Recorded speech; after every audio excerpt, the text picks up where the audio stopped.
everyone, in this video we will be making Copycat Olive Garden breadsticks, but we're not just making breadsticks, we are also going to make the fettuccine alfredo and the salad as well. All of this was super good, so let's get started with the video. In a bowl, add 1/4 cup of warm water and 1 packet of dry active yeast. Set the bowl aside for about 5 minutes or until the yeast has become foamy. Then add 1 tablespoon of salt, 2 tablespoons of sugar, and 2 tablespoons of unsalted softened butter. Then, using an electric mixer, mix these ingredients together for about a minute or two.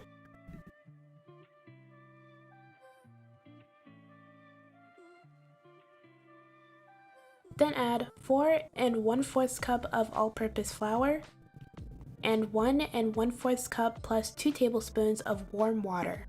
Mix all your ingredients together until a sticky dough forms. This should take about 5 minutes. Flour a clean surface and then knead your dough for about 3 minutes or until smooth.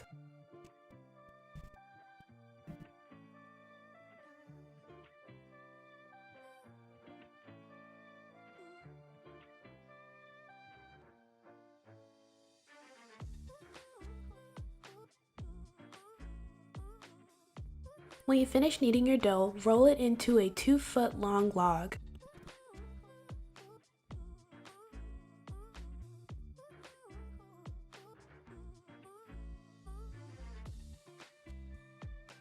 Then, cut the log into 16 1.5-inch long pieces.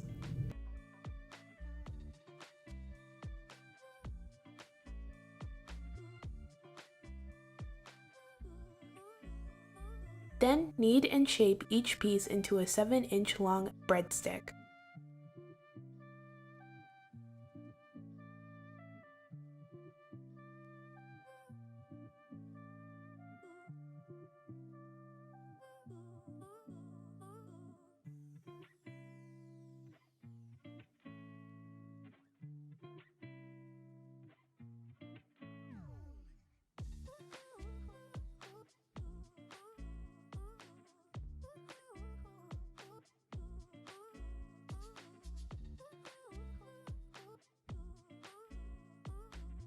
Arrange each part. It's important to arrange them 2 inches apart before you proof your breadsticks. I forgot to arrange mine and had to do it carefully later. Cover the baking sheet with a cloth and then let your breadsticks rise in a warm spot for about 45 minutes or until they have doubled in size. Next, melt 3 tablespoons of unsalted butter.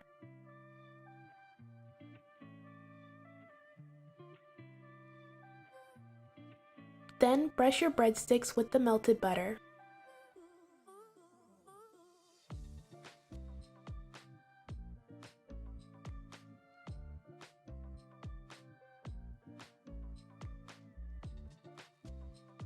Sprinkle a bit of salt on top of your breadsticks. When you're finished, place your breadsticks in the oven at 400 degrees for 15 minutes or until lightly golden.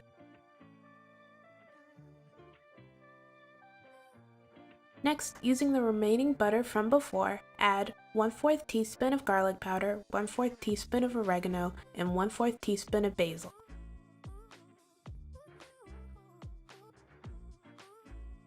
Mix all your ingredients together and then brush the butter over your breadsticks.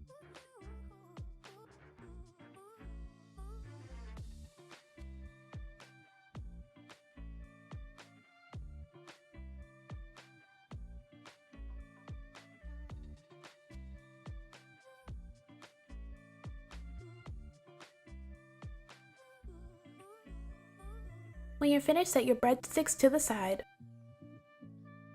Now that we've finished making the breadsticks, we're going to make our salad.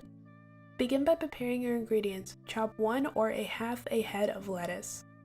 The amount of lettuce you chop depends on the amount of salad you plan on making.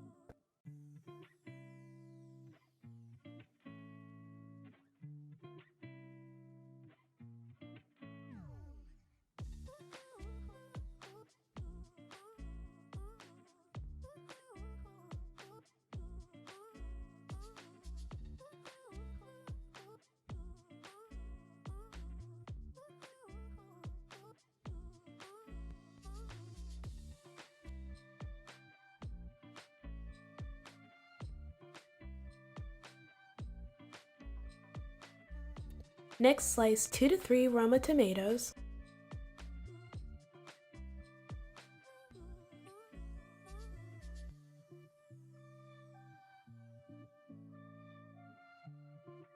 And 1 red onion.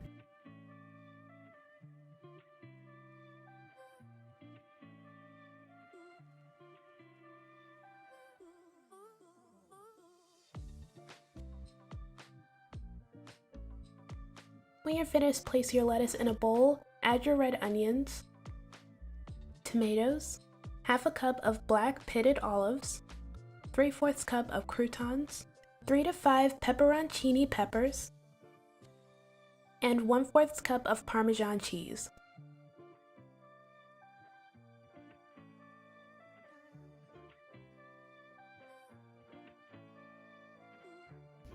Oh, I almost forgot this, but add some pepper as well. Then mix everything together.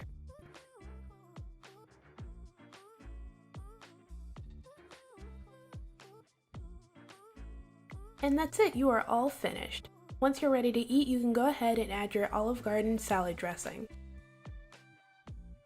Next, we're going to make our fettuccine alfredo. In a large pot of water, add salt.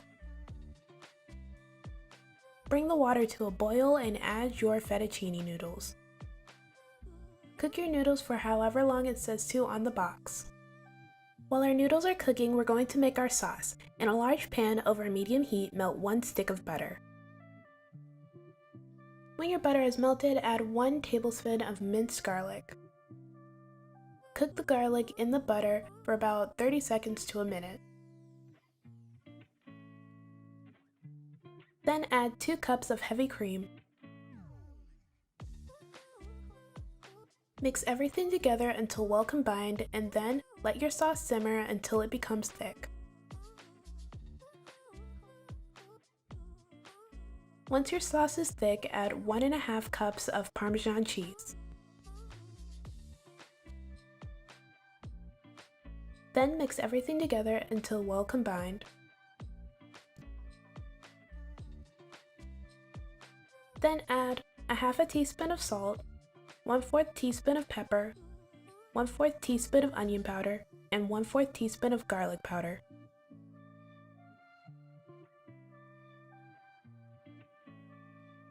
Next, mix in some pasta water,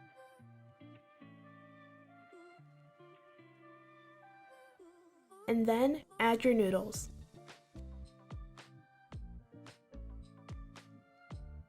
Once you've added your noodles, you can go ahead and turn off your heat or place it on low.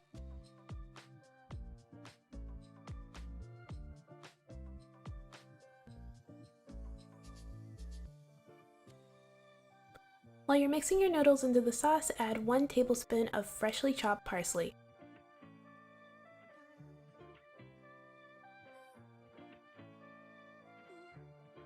I would just like everyone to admire how creamy and delicious this pasta looks. When you've finished making your pasta, you can go ahead and plate everything up.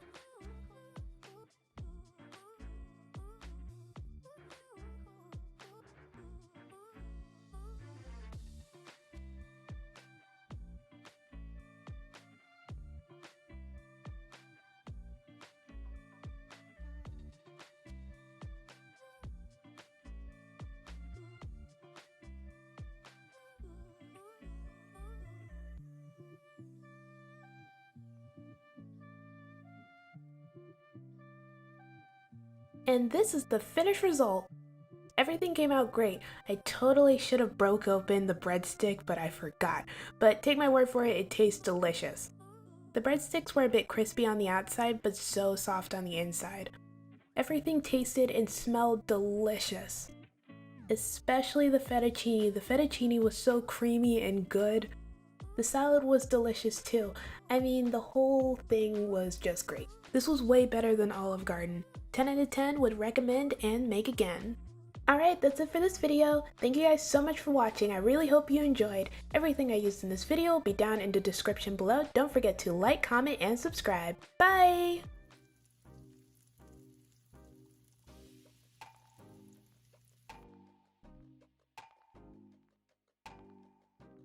everyone, today I'll be teaching you how to make this delicious steak and shrimp surf and turf.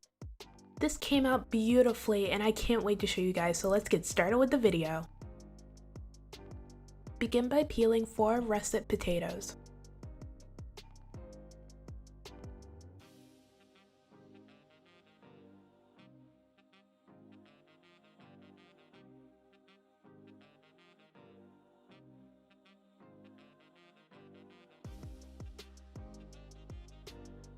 Then cut your potatoes into pieces.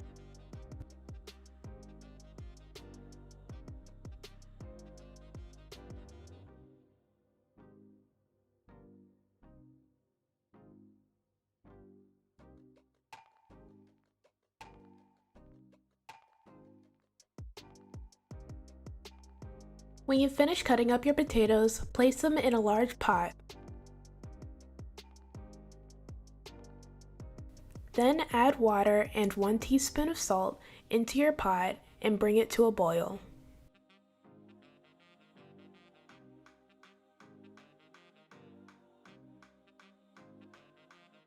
Boil your potatoes for 10 minutes and then check to see if they're done by piercing one of the potatoes with a fork.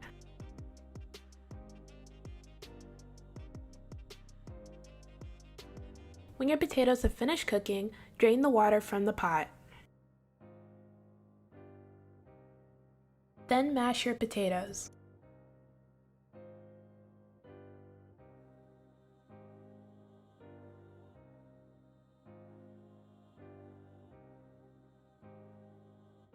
Once you finish mashing your potatoes, add 4 tablespoons of butter. Stir your butter into your potatoes until it is fully incorporated.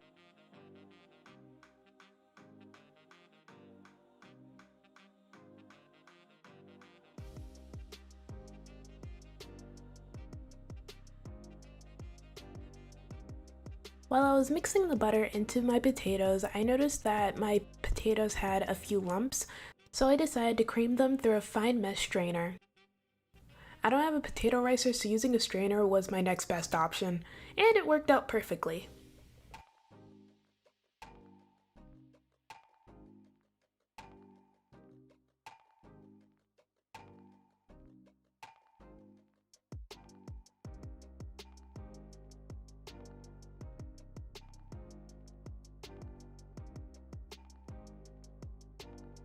See?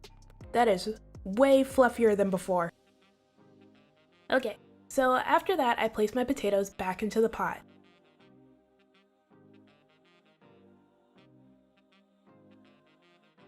Then, in a small saucepan, I added 1 cup of cream, 2 crushed garlic cloves, and 2 sprigs of rosemary. I mixed all my ingredients together and let it simmer over low heat for about 5 minutes, or until your cream mixture is fragrant. I got the idea to do this from a tasty video I watched, so I wanted to give it a try. I'll have the link to the video down in the description. Then, gradually add your cream through a fine mesh strainer. Make sure to fold the cream into your potatoes until smooth.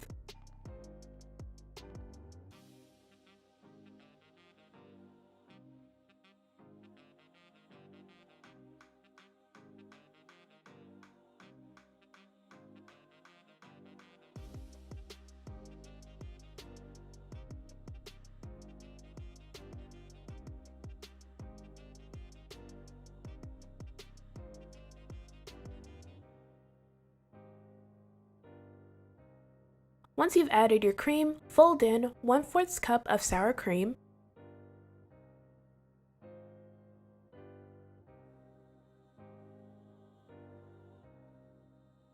2 ounces of cream cheese,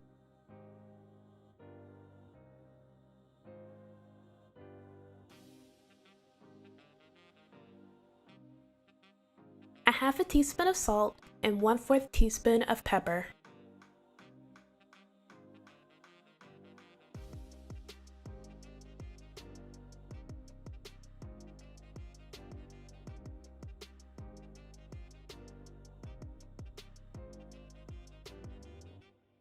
Once your mashed potatoes are nice and creamy, you can go ahead and set them to the side. Next, we're going to make our steak, and we're going to begin by making a steak rub. In a small bowl, add a half a tablespoon of seasoned salt, or regular salt, a half a tablespoon of smoked paprika, 1 teaspoon of pepper, 1 teaspoon of onion powder, 1 teaspoon of garlic powder, 1 teaspoon of oregano, 1/8 teaspoon of white pepper, 1/8 teaspoon of cumin, and a half a teaspoon of brown sugar. Mix everything together until well combined.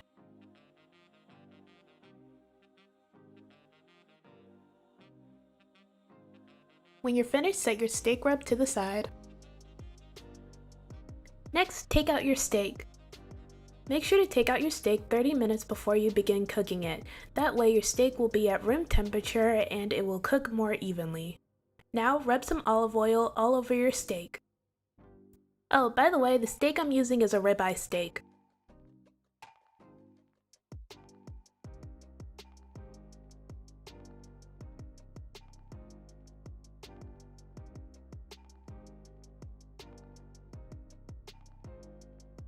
When you're finished, add a generous amount of your steak rub onto your steak. Make sure to coat the entire steak in your steak rub.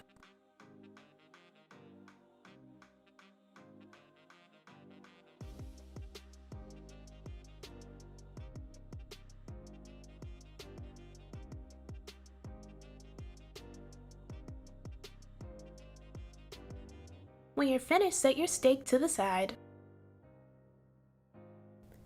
In an iron skillet over medium to medium-high heat, add oil.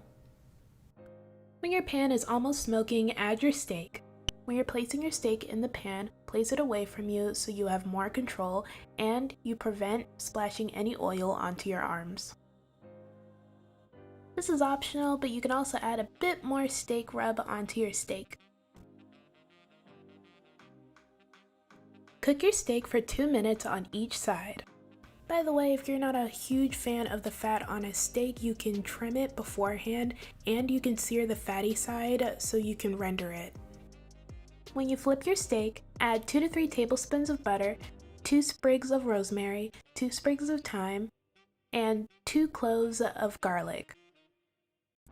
Then, once your butter has melted, baste your steak in the butter.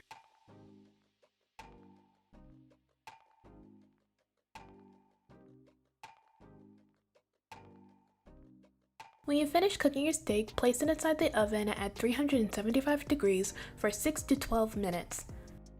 How long you cook your steak in the oven depends on how cooked you want your steak. It'll also depend on how thick your steak is. My steak was pretty thick, so it took about like 10 to 12 minutes for it to be medium well. However, if it's a bit thinner, it might take 6 to 7 minutes. Once your steak has finished cooking, take it out of the oven and let it rest for about 8 to 10 minutes. That way it'll become juicier.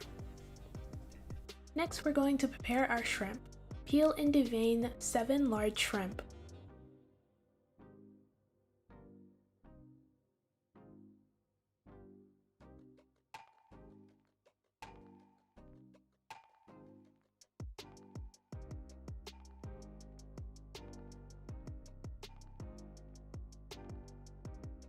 Then, in a pan over medium heat, add some butter. Once the butter has melted, add your shrimp.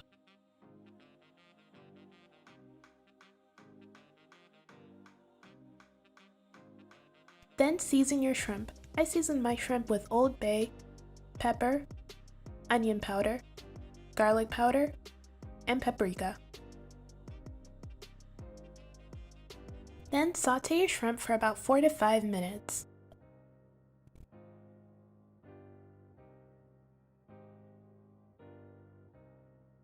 When you finish cooking your shrimp, set them to the side. After you finish cooking your shrimp, we're going to prepare our asparagus. In a large pan over medium heat, add butter. Once the butter has melted, add your asparagus. Season your asparagus with a bit of salt and pepper, and then add a bit of lemon juice. Lemon juice is optional.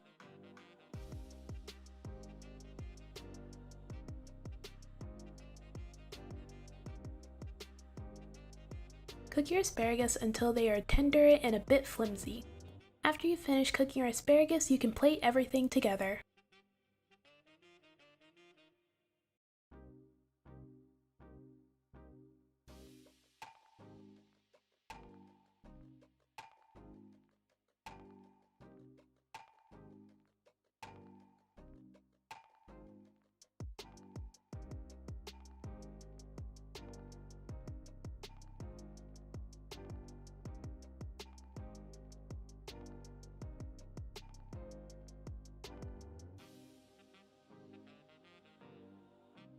And this is the finished result. This came out great, it looks so beautiful! The steak was well seasoned and gorgeous. The mashed potatoes were amazing, they were just packed full of flavor and it was just so creamy and delicious. Those mashed potatoes might be the best mashed potatoes I have ever made because they were so good. I added some garlic butter on top of the shrimp and steak, which just made it 10 times better. The whole thing together was just delicious. Alright, that's it for this video. I hope you guys enjoyed. Thank you so much for watching. Everything I used in this video will be down in the description below. Don't forget to like, comment, and subscribe. Bye! Hey everyone, today I'm going to show you how to make the viral caramelized onion pasta, so let's get started with the video. Begin by cutting 2 onions into thin slices.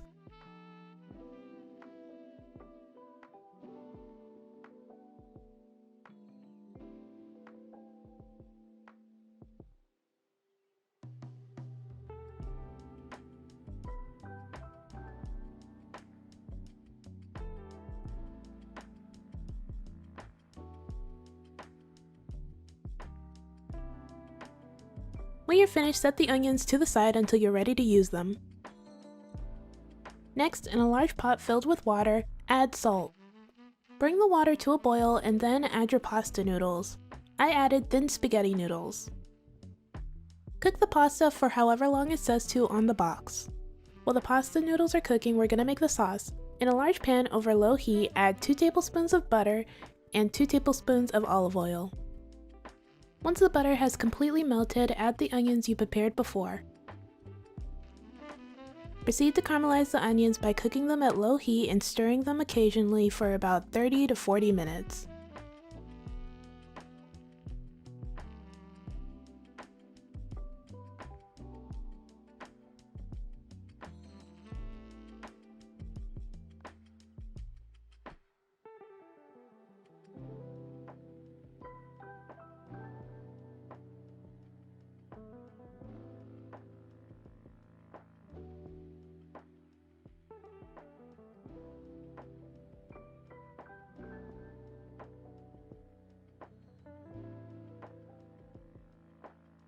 You'll know the onions are caramelized when they're soft, brown, and jammy. Once you finish caramelizing the onions, add 1 tablespoon of minced garlic and 2 tablespoons of chili crisp oil. Then mix everything together and let everything cook for another minute.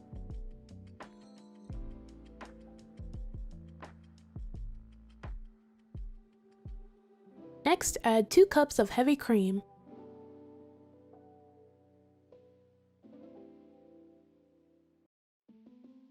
Then mix everything together until well combined, and then let your sauce simmer until it becomes thick.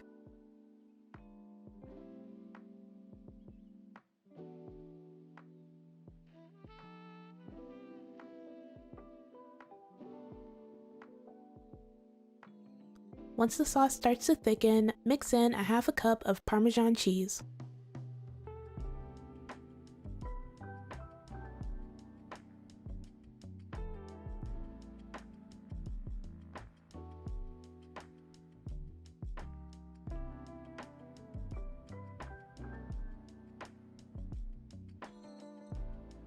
Then add a half a teaspoon of salt and a 1/4 teaspoon of pepper.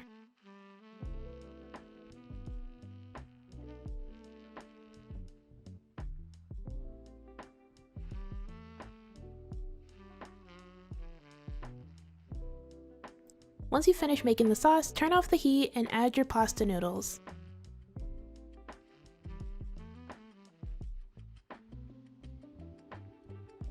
Mix the noodles into the sauce until they are completely coated and you are all finished.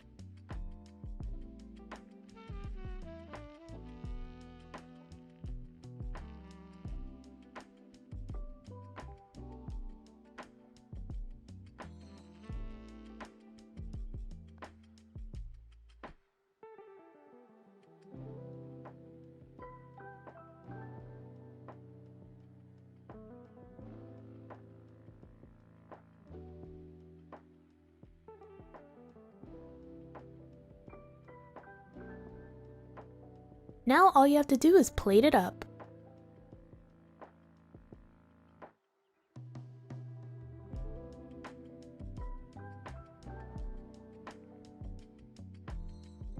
garnish my pasta, I added some chili crisp on top.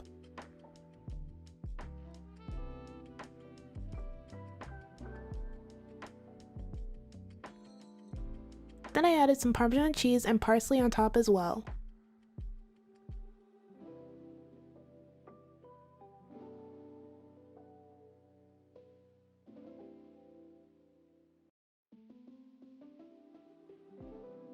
And this is the finished result. This pasta was seriously so delicious. The caramelized onions and chili crisp gave it a really good flavor. It's also super creamy and didn't need a lot of seasonings. And once again, it's super easy to make. I completely understand why this pasta went viral. It is so good.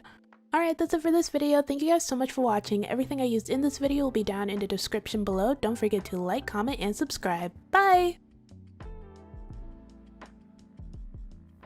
Hey everyone, today I'm going to show you how to make this delicious, creamy spinach stuffed salmon. So let's get started with the video. First, we're going to make some mashed potatoes to go with our salmon. Begin by peeling and chopping 4 to 5 russet potatoes.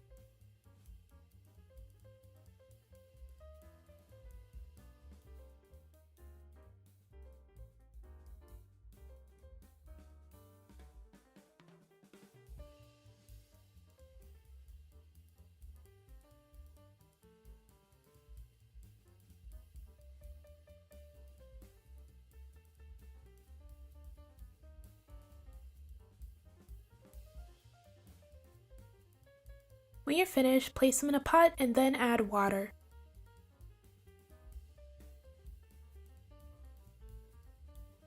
Add 1 teaspoon of salt, and then bring the water to a boil. Boil your potatoes for 10 minutes, and then when they have finished cooking, drain the water from the pot. Once you drain the water from the pot, mash your potatoes. Also, make sure to reduce your heat to low or turn off the heat if it's too high. Next, add 4 tablespoons of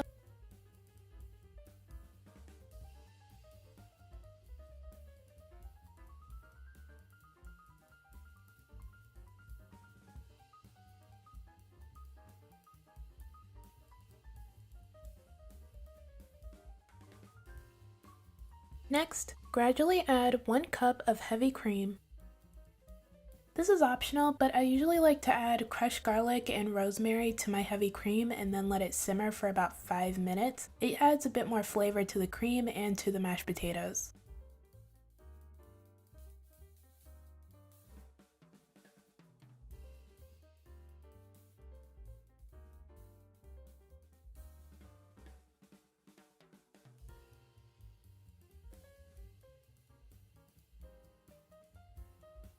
Once you've added all of your cream, mix in 2 ounces of cream cheese, 1/4 cup of sour cream, a half a teaspoon of salt, and 1/4 teaspoon of pepper.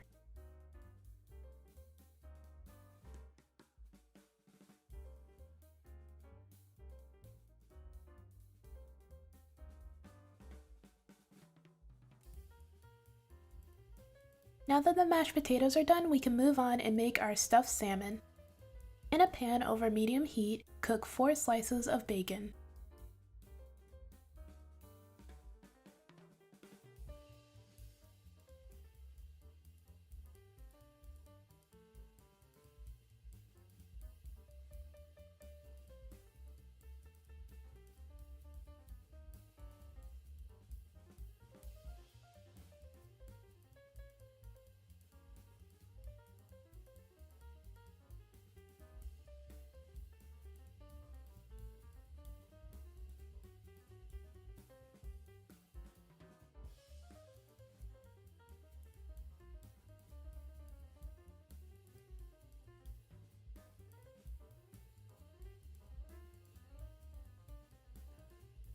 Once the bacon has finished cooking, remove it from the pan and then add a half a cup of diced onions.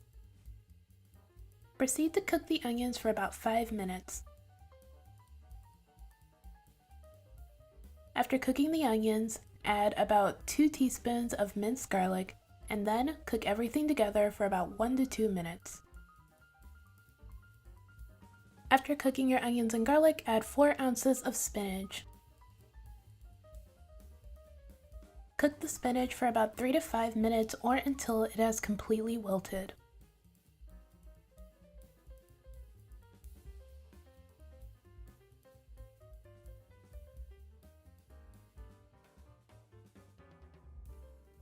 Once you finish cooking your spinach, remove it from the pan and set it to the side.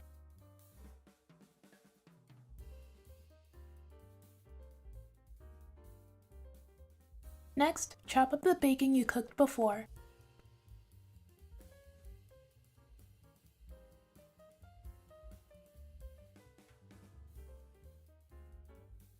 When you're finished, set it to the side. Next, in a bowl, add the spinach you cooked before, 4 ounces of cream cheese, your chopped bacon, a 1/4 cup of Parmesan cheese, a 1/4 cup of mozzarella cheese, 1/4 teaspoon salt, 1/4 teaspoon pepper, 1/8 teaspoon garlic powder, 1/8 teaspoon onion powder, and a 1/2 teaspoon of red pepper flakes. Once you've added all of your ingredients, mix everything together until well combined.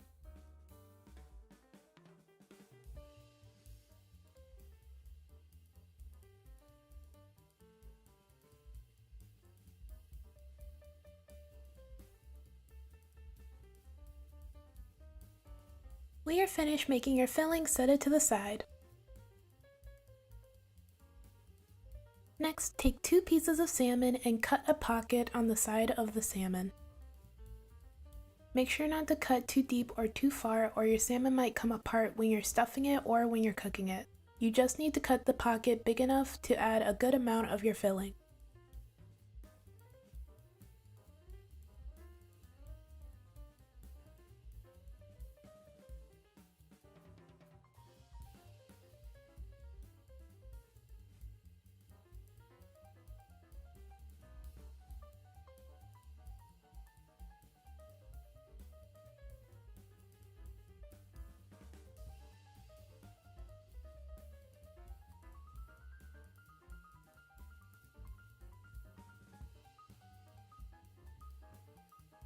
When you finish cutting your salmon, season it. I season my salmon with pepper, onion powder,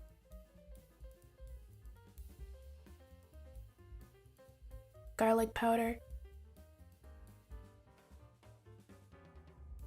Old Bay, and paprika.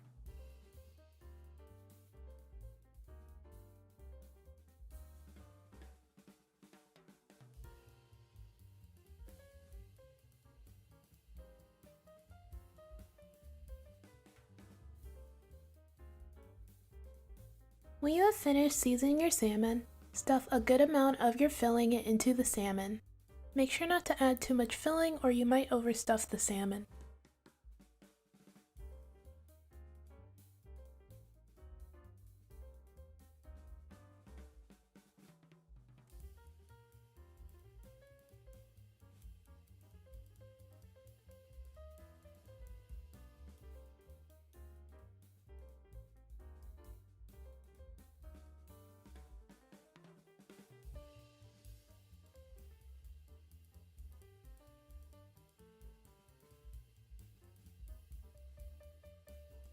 When you finish preparing your salmon, you can go ahead and cook them. In a large pan over medium heat, add your salmon. I still had a bit of bacon grease left over from when I cooked the bacon, so I just used that to grease the pan. So you can do what I did, or you can use butter or olive oil. Once you add your salmon to the pan, cook each side for 5 to 6 minutes.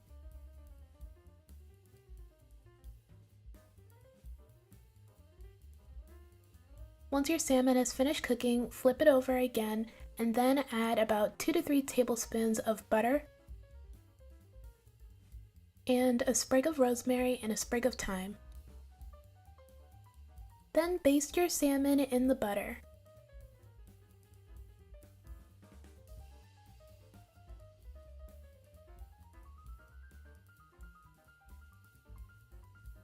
If your salmon isn't completely cooked yet, Cover the pan with a lid and continue to cook it for 2 to 3 more minutes until completely cooked through. Once you finish basting your salmon and your salmon is completely cooked, take it out of the pan.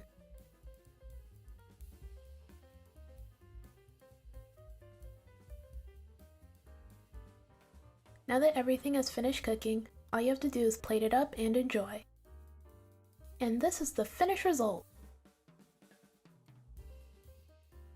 This was absolutely delicious. It was very flavorful. Everything went together really well. The salmon was absolutely delicious. I loved the filling and the salmon was well seasoned. It was especially good when you squeeze some lemon juice on top. Oh, and I ended up cooking some asparagus to go with the whole meal. It paired really well with the mashed potatoes and the salmon, and the mashed potatoes were so good. Alright, that's it for this video. Thank you guys so much for watching. Everything I used in this video will be down in the description below. Don't forget to like, comment, and subscribe. Bye!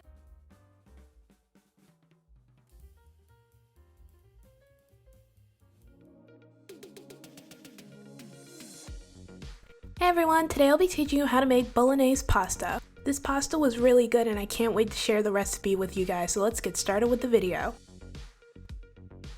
You're going to want to start by prepping your ingredients. First, dice 1 onion.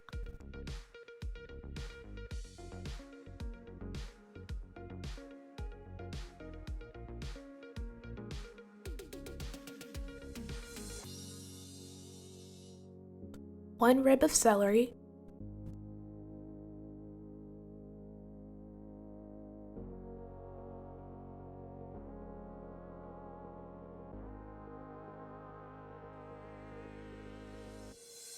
And 1 carrot.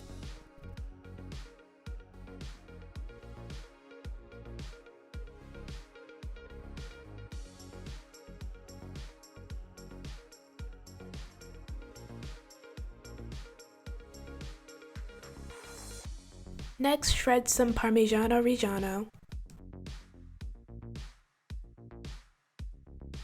and some Parmesan cheese. In a large pot, add olive oil over medium heat.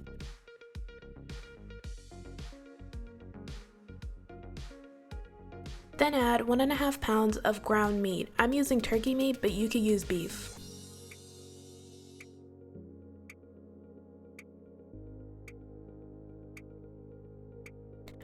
Once you've added your ground meat, season it. The seasonings I used were seasoned salt, Creole seasoning, pepper, onion powder, garlic powder, and Italian seasoning. Then cook your meat until it is browned.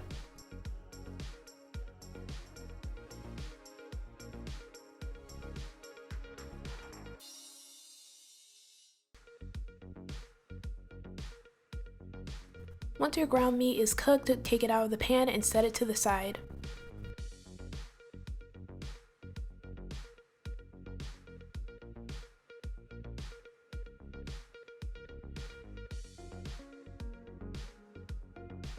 Wipe out your pot and then add about 3 ounces of diced pancetta.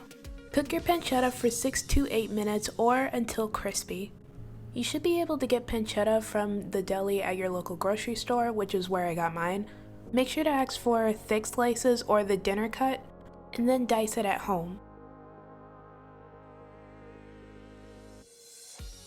Once your pancetta is cooked and crispy, add 1 cup of your diced onions, your diced celery, and your diced carrot. Sauté your vegetables with the pancetta for about 5 minutes.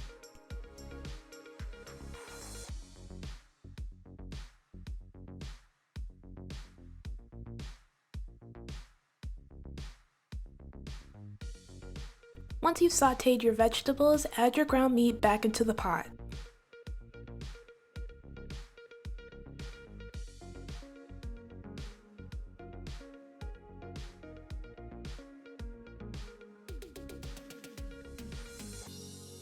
Then add 1 cup of white wine and let the wine simmer for about 10 to 15 minutes until the wine is almost completely evaporated.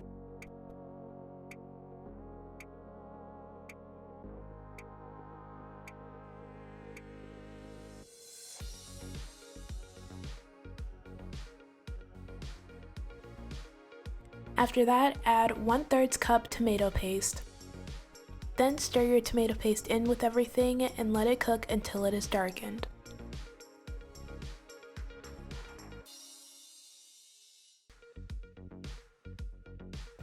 This should take about 5 minutes.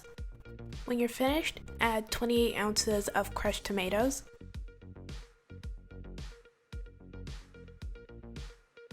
and 2 cups of chicken broth.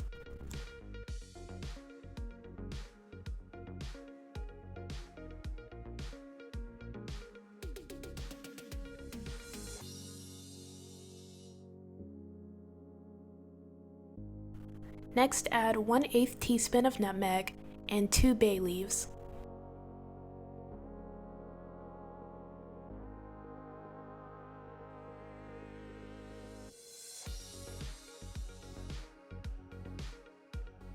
Reduce your heat to low and then allow your sauce to simmer for 2.5 hours. During this time, the liquid should reduce and your sauce should become thicker. 2 hours into letting your sauce simmer, add 1/2 teaspoon of salt, 1/2 teaspoon of pepper, 1 teaspoon oregano, 1 teaspoon basil, 1/4 teaspoon thyme, 1/2 teaspoon of onion powder, 1/2 teaspoon of garlic powder, and 1 teaspoon of parsley.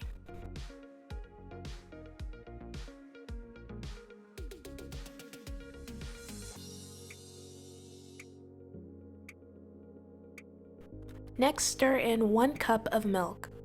Adding milk to your Bolognese sauce makes the sauce creamy and rich.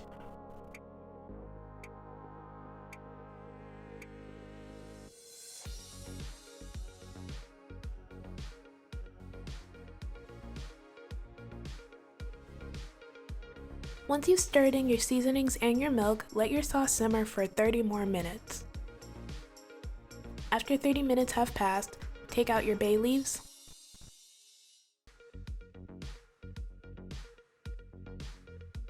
and add 1/4 cup of Parmigiano Reggiano and 1/4 cup of Parmesan cheese.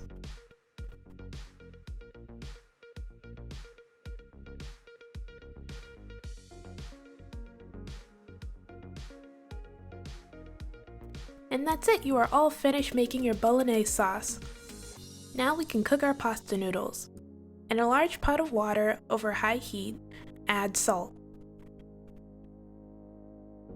Bring your water to a boil and add your pasta noodles of choice. I'm using fettuccine noodles, but you can use penne or spaghetti noodles.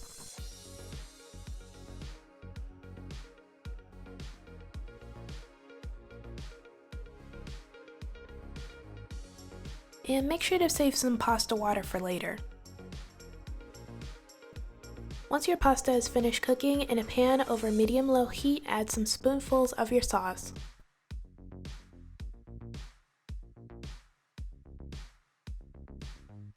Then add some of your noodles and mix the noodles with your pasta until everything is well combined.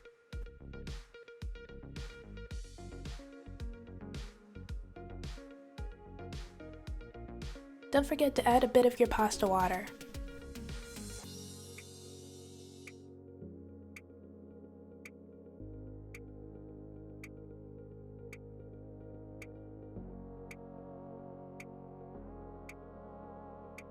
When you're finished, place your pasta on a plate, add some Parmesan cheese and basil on top, and enjoy.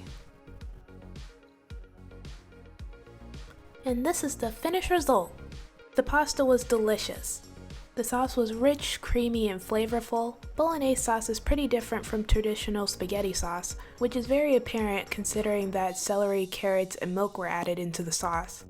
The fresh chopped basil and grated Parmesan cheese made it even better. Usually with Bolognese sauce you'd serve it with pappardelle noodles, but I didn't have those type of noodles, so I just used fettuccine noodles, and it still worked out.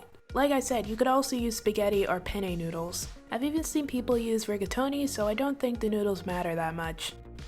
Alright, that's it for this video. Thank you guys so much for watching. Everything I used in this video will be down in the description below. Don't forget to like, comment, and subscribe. Bye! Hey everyone, today I'm going to show you how to make honey garlic lamb chops, so let's get started with the video. We're going to begin by making the mashed potatoes. First, peel 4 russet potatoes and cut them into pieces.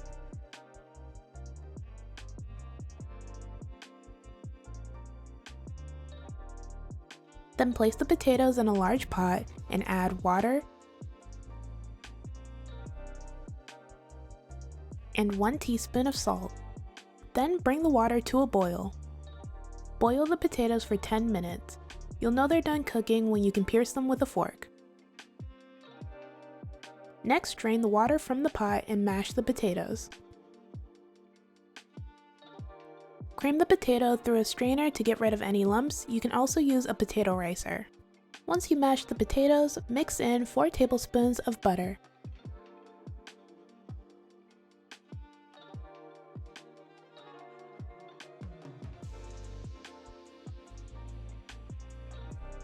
Next, in a saucepan, add 1 cup of heavy cream, 2 sprigs of rosemary, and 2 cloves of garlic. Mix everything together and then let it simmer over low heat for about 5 minutes or until fragrant. Then gradually pour the cream in the pot through a fine mesh strainer.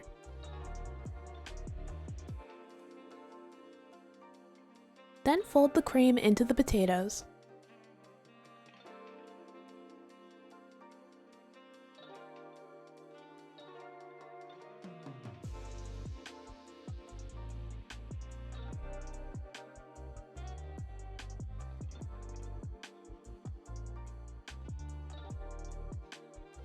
Once you've added all the cream, mix in 2 ounces of cream cheese, a 1/4 cup of sour cream, a 1/2 teaspoon of salt, and a 1/4 teaspoon of pepper.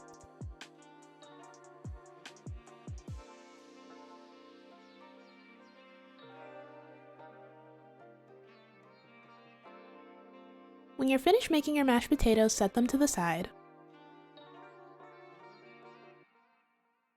Now we're going to prepare the lamb chops. First, place your lamb chops on a cutting board.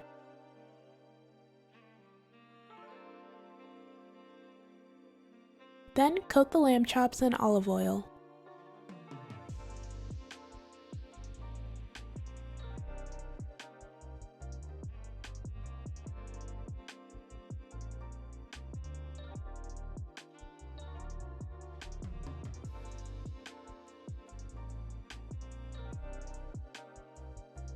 Next, season the lamb chops.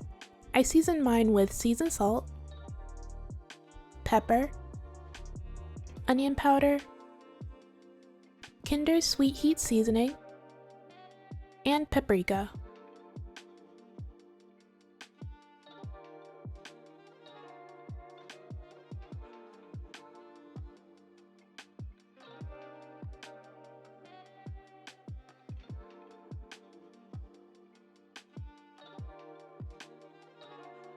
Make sure the lamb chops are evenly coated in the seasonings.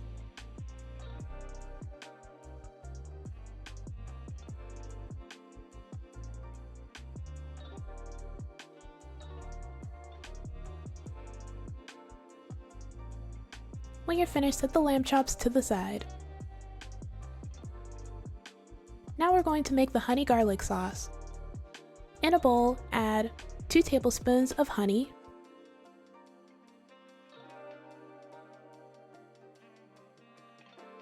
2 tablespoons of melted butter, 1 tablespoon of lemon juice, 2 teaspoons of soy sauce, 2 tablespoons of light brown sugar, 1 tablespoon of minced garlic, and 1/2 teaspoon of red pepper flakes. Then mix everything together until well combined.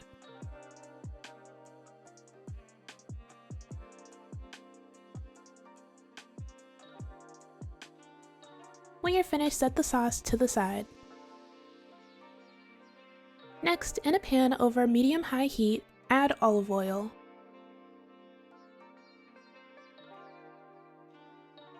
Then place the lamb chops in the pan.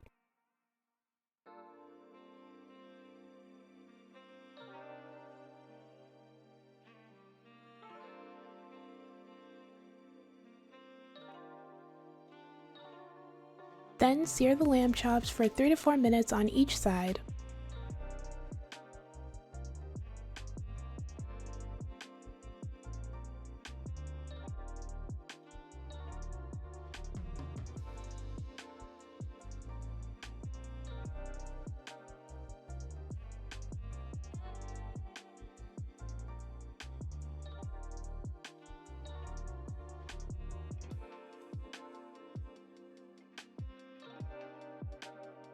Make sure to sear the fat on the lamb chops as well.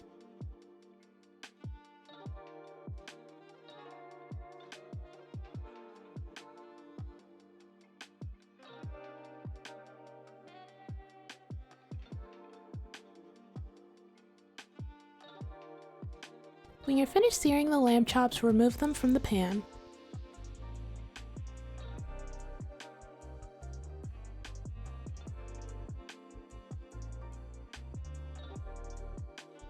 Once you remove the lamb chops from the pan, reduce the heat to low and then add your honey garlic sauce.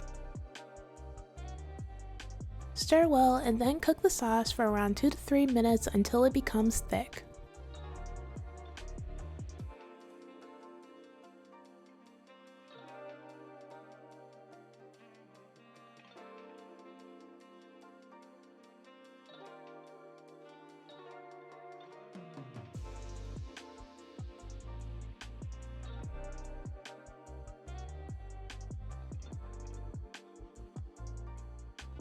Once you finish cooking the sauce, place the lamb chops back into the pan.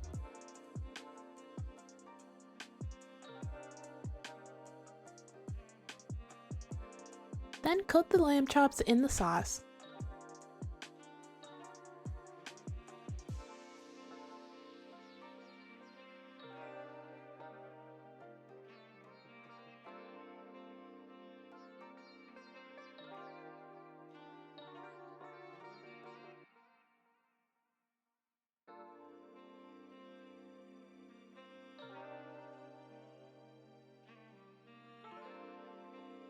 Once the lamb chops are completely coated, you are all done.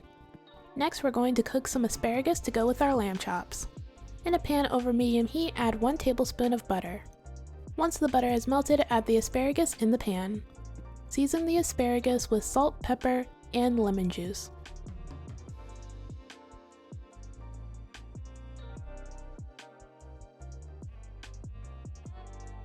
Cook the asparagus for about 3 to 4 minutes or until tender.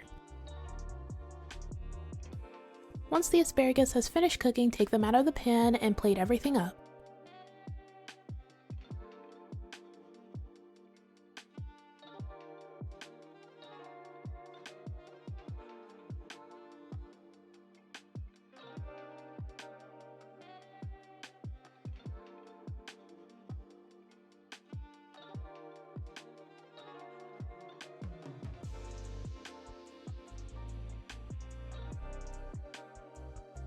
When plating my lamb chops, I added some Parmesan cheese on top of the asparagus and some parsley on top of the mashed potatoes and lamb chops.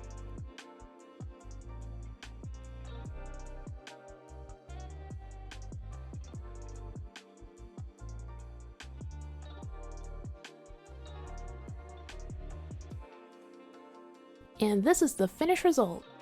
These honey garlic lamb chops were absolutely delicious, definitely a 10 out of 10. The recipe is pretty easy too. I definitely recommend giving this a try. Alright, that's it for this video. Thank you guys so much for watching. Everything I used in this video will be down in the description below. Don't forget to like, comment, and subscribe. Bye! Hey everyone, today I'll be teaching you how to make Snoop Dogg's Lobster Thermidor. Yeah, you heard me right. It's Snoop Dogg's recipe for Lobster Thermidor. Amazing, right? This recipe is one of his signature dishes, and I am super excited to make it, so let's get started. We're going to begin by cutting this lobster in half. I got this lobster from Publix and I had them steam and season it. Turn the lobster on its back and using a sharp knife, cut it in half.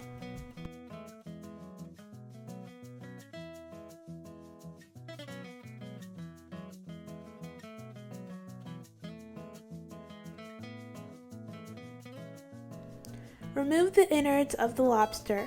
And then after that, remove the meat and place the meat inside a small bowl. Make sure you clean and devein your lobster meat. Rinse the lobster shell until it's completely clean.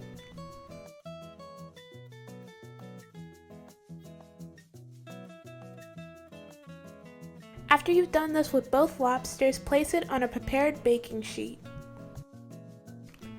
Dry the inside and the outside of the lobster shell.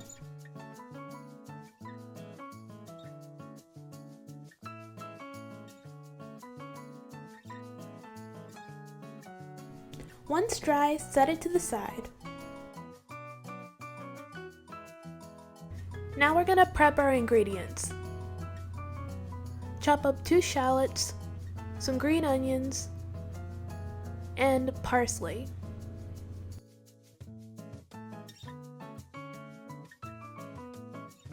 Then shred 1 cup of Gruyere cheese.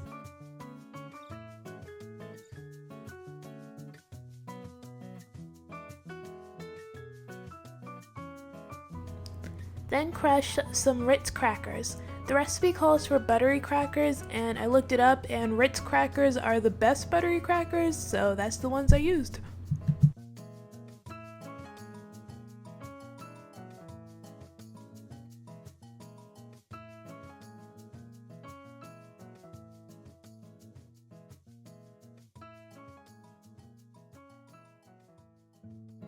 Now chop up your lobster.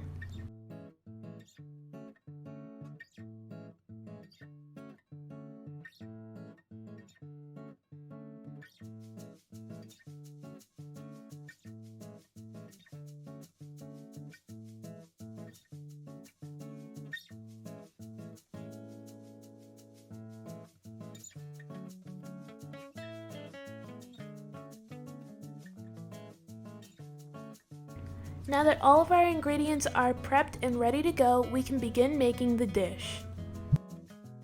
Prepping your ingredients before creating the main dish will make it a lot easier when you're cooking.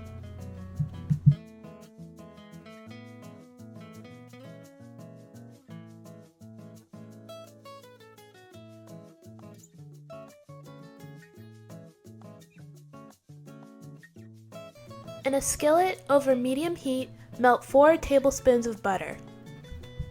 Then add your shallots and 2 teaspoons of minced garlic.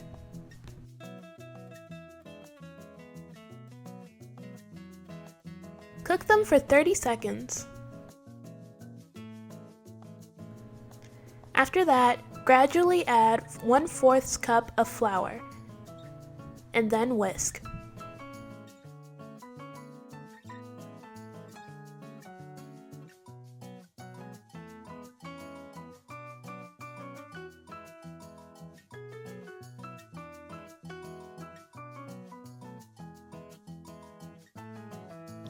Cook for about 2 minutes, whisking until the mixture is a thick and pale yellow. Then add 1/3 cup of dry white wine. For cooking, you want a wine that has a high acidity to it, so the dry white wine that I chose was Pinot Grigio. Now add 2 cups of heavy cream.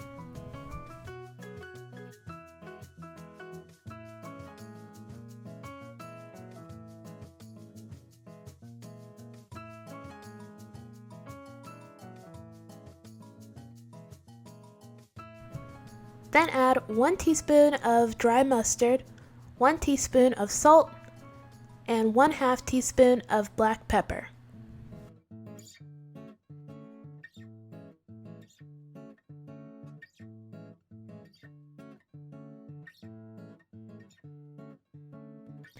Now add 1 cup of Gruyere cheese and 1 cup of grated Parmesan cheese. Mix everything together until well combined.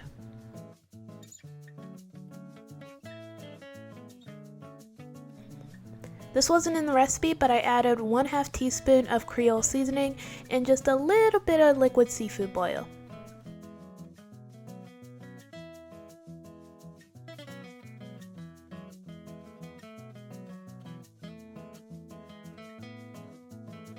Now add your lobster meat. This recipe actually calls for 3 lobsters, but 3 lobsters would have been really expensive, so I just cooked some tiny lobsters that my mom gave me. In a small pan, I melted some butter and then placed the chopped lobster inside the pan. Then I added pepper, onion powder, garlic powder, Creole seasoning, and Old Bay.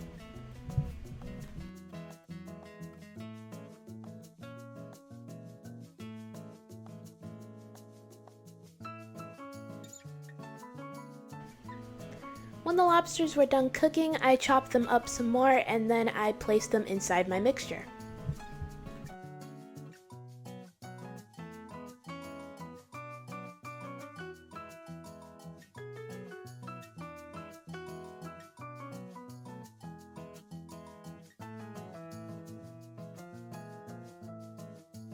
Once everything is well combined, remove the skillet from the heat. Place the mixture inside the lobster shells.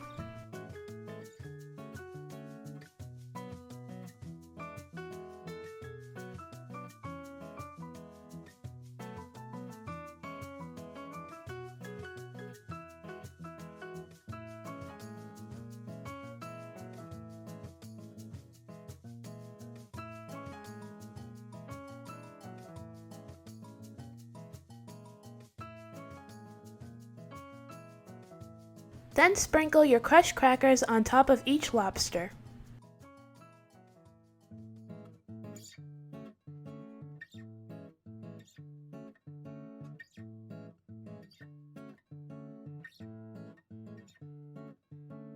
Place your lobsters under broil for 4 to 5 minutes until the tops are golden brown. While the lobsters were cooking, I decided to cook some asparagus to go with it. So in a large skillet, melt about a tablespoon of butter, then cook your asparagus in the pan over medium heat. Then I added a bit more butter. Then add some pepper and salt. Oh, and you don't need a bunch of salt, just about a dash of salt will do. Sauté the asparagus until it becomes slightly bendy.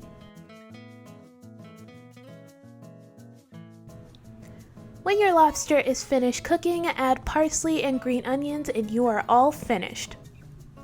This is how mine came out, and oh my goodness gracious, does it look fancy! This has to be the fanciest thing I've ever cooked. I'm so proud of it! I mean, just look at how pretty it is. Just like, honestly, it's so pretty. Snoop Dogg's recipe is actually really simple and I think it would be really easy to do. If you ever wanted to make it, I totally think you could do it.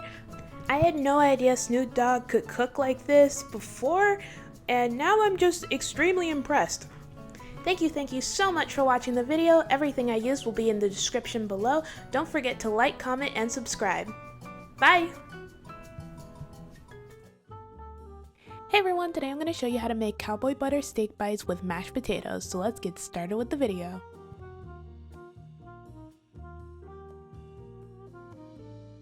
We're going to begin by making the mashed potatoes. First, peel 4 russet potatoes and cut them into pieces.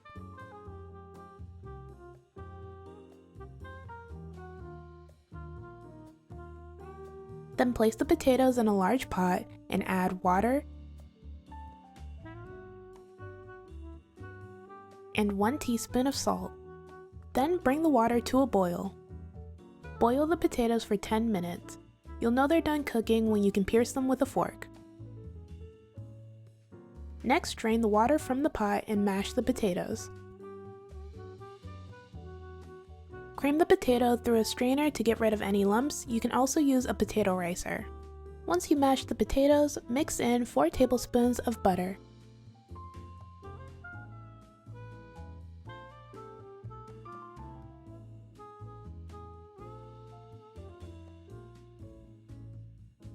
Next, in a saucepan, add 1 cup of heavy cream, 2 sprigs of rosemary, and 2 cloves of garlic. Mix everything together and then let it simmer over low heat for about 5 minutes or until fragrant. Then gradually pour the cream in the pot through a fine mesh strainer.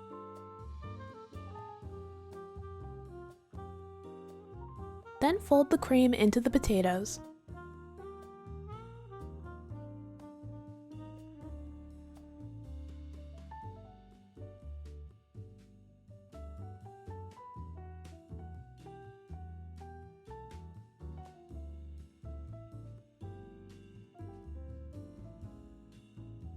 Once you've added all the cream, mix in 2 ounces of cream cheese, a 1/4 cup of sour cream, a 1/2 teaspoon of salt, and a 1/4 teaspoon of pepper.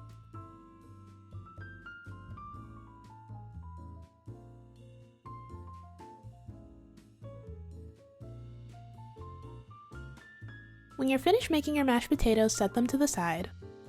Now we're going to prepare the steak bites. First, pat the steak dry with a paper towel. The steak I'm using for this recipe is an Angus beef strip steak, but you can use whatever type of steak you want.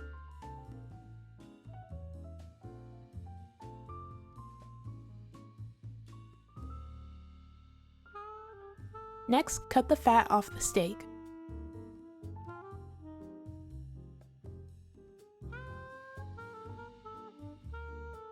Once you finish cutting off the fat, cut the steak into bite-sized pieces.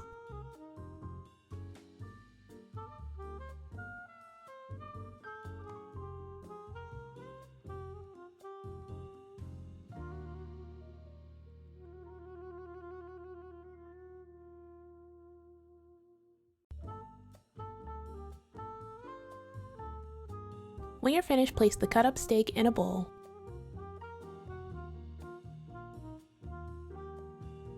Then add 1 tablespoon of olive oil, a half a teaspoon of seasoned salt, a half a teaspoon of pepper, a half a teaspoon of Kinder's sweet heat seasoning, a 1/4 teaspoon of garlic powder, a half a teaspoon of paprika, and 1 tablespoon of Worcestershire sauce. Now mix everything together until the pieces of steak are completely coated in the seasonings.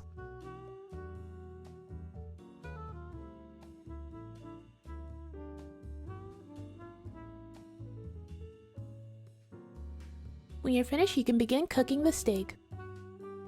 In a large pan over medium-high heat, add olive oil. Then add half the pieces of steak in the pan.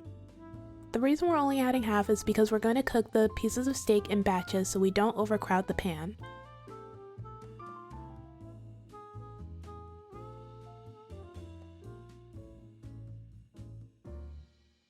Once you've added the steak in the pan, sear the pieces of steak for 1 to 2 minutes on each side.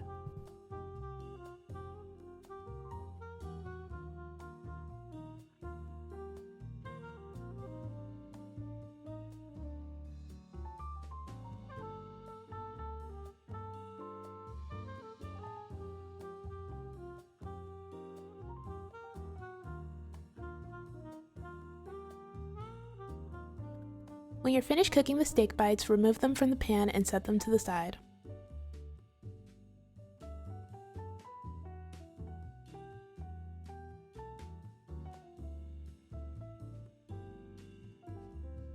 Repeat this process with the rest of the pieces of steak.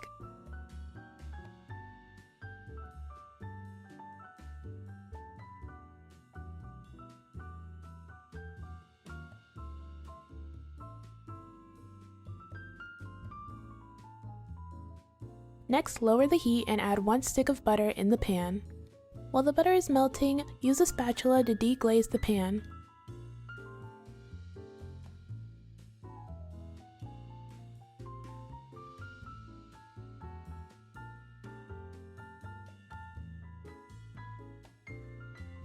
Once the butter is completely melted, add 1 tablespoon of minced garlic, 1 teaspoon of Dijon mustard, 1 tablespoon of lemon juice, 1 tablespoon of freshly chopped parsley, 1 tablespoon of freshly chopped chives, half a teaspoon of red pepper flakes, half a teaspoon of paprika, and a 1/4 teaspoon of pepper. Then mix everything together until well combined.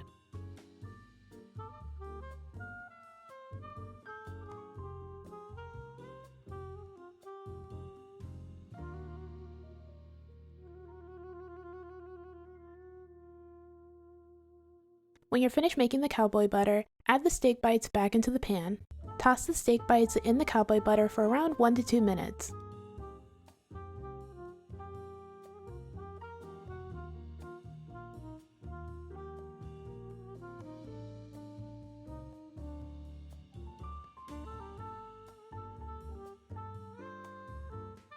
And that's it. Now all you have to do is plate it up. First, add the mashed potatoes onto a plate.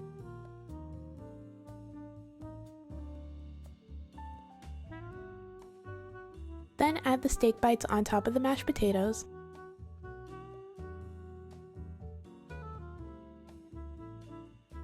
Next, add any leftover cowboy butter on top of the steak.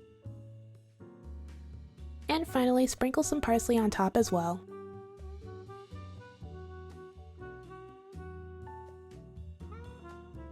And this is the finished result!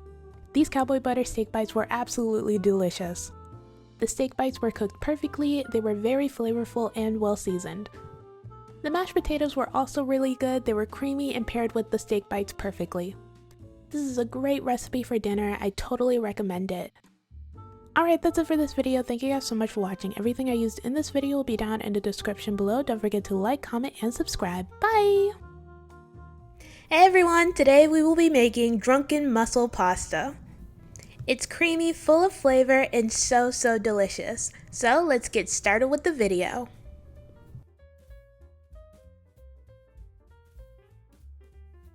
We're going to begin by prepping our ingredients. First, we're going to chop our parsley. Pick the leaves off the stem of your parsley.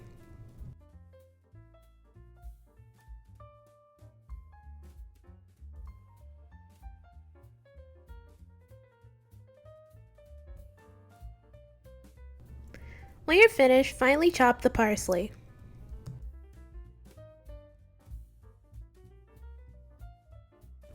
By the way, please do not copy the way I am chopping the parsley. The way I'm holding the parsley with my left hand is wrong. I'm supposed to form a claw with my hand while keeping my fingertips inward. The reason I'm not doing it in the video is because I'm still practicing and I have trouble consistently keeping that position in my hand. If you're interested in a more in-depth explanation on how to use a knife, I'll put a helpful video in the description below. And remember, when you're using a knife, remember to go slowly and watch your hands carefully to avoid any injuries while you're practicing and learning how to use it properly. When you're finished chopping up your parsley, set it to the side. Now we're just going to clean and thaw our mussels.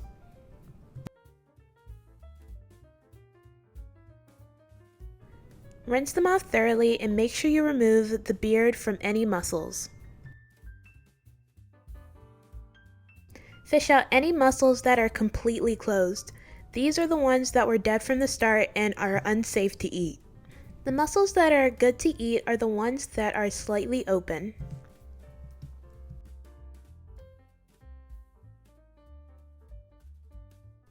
When you're finished, set your mussels to the side. In a large pot filled with water, add salt. Bring the pot of water to a boil. Then add your noodles. It can be thin spaghetti, linguine, or fettuccine. Then add your favorite pasta noodles. It could be fettuccine, linguine, spaghetti. I use thin spaghetti. Then just cook it for however long it says on the box.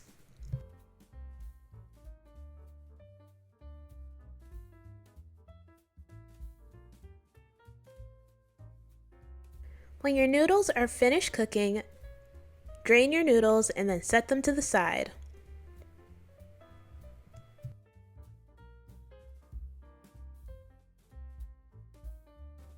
Then, in a large pan over medium heat, add 2 tablespoons of olive oil and 2 tablespoons of butter.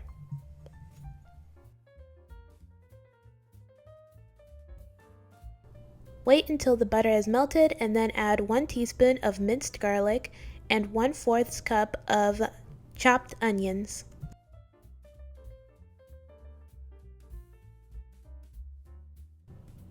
Sauté everything until your onions and garlic are fragrant.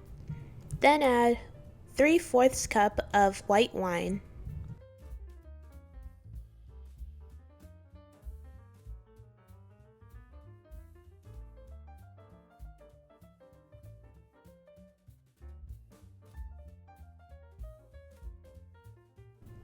Then add 1 teaspoon of red pepper flakes and 1/4 teaspoon of basil.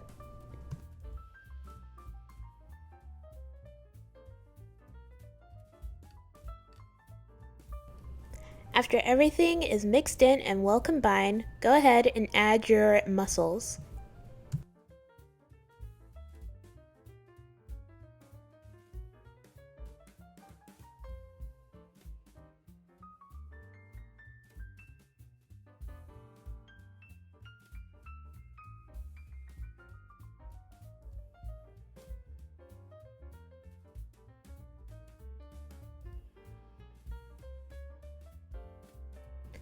Make sure to coat your mussels in the white wine sauce.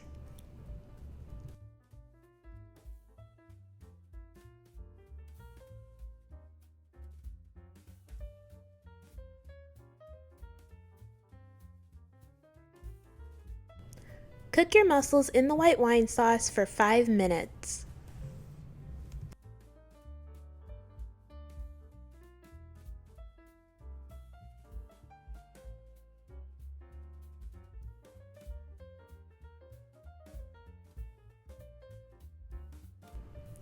When your mussels are finished cooking, go ahead and remove them from the pan. We're removing the mussels from the pan so they don't overcook while we make our pasta.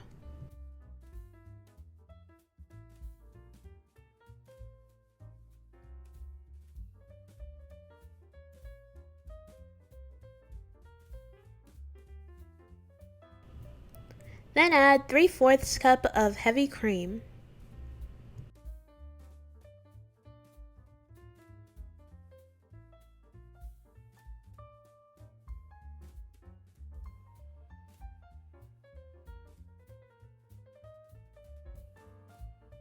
Then add 1/4 teaspoon of pepper and 1/2 cup of Parmesan cheese. It might be easier to use grated Parmesan cheese instead of shredded, by the way. I went ahead and added about a tablespoon of lemon juice. After that, I added my noodles and made sure everything was well coated and well combined. By the way, when you're adding your noodles, reduce your heat to low.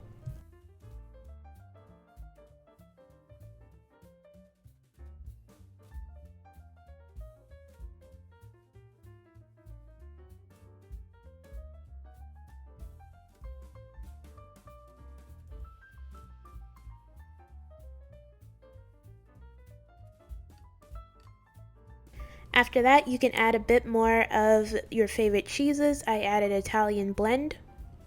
Then add 1/4 teaspoon of Creole seasoning, 1/4 teaspoon of onion powder, and 1/4 teaspoon of garlic powder.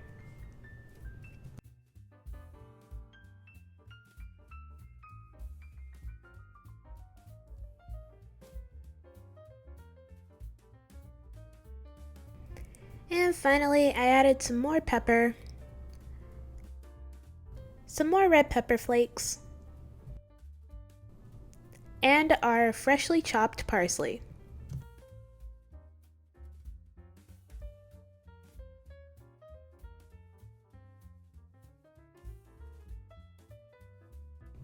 Then I just mixed everything together until well combined. If your pasta ever becomes dry, just add more heavy cream and wine. However, because you're adding more heavy cream and wine, you will have to add more seasonings and a bit more cheese. But you will eventually get a creamy, delicious, well-seasoned pasta in the end. Once you're finished, you can go ahead and plate your pasta. Once you have placed your pasta in a dish, go ahead and add the mussels we cooked before to the top of the pasta.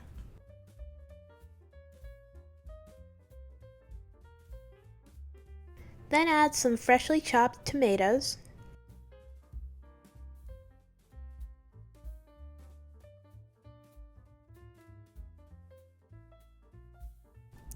some of our freshly chopped parsley,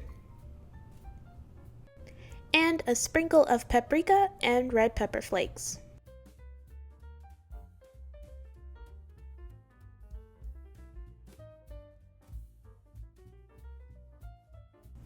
And that's it, you are all finished.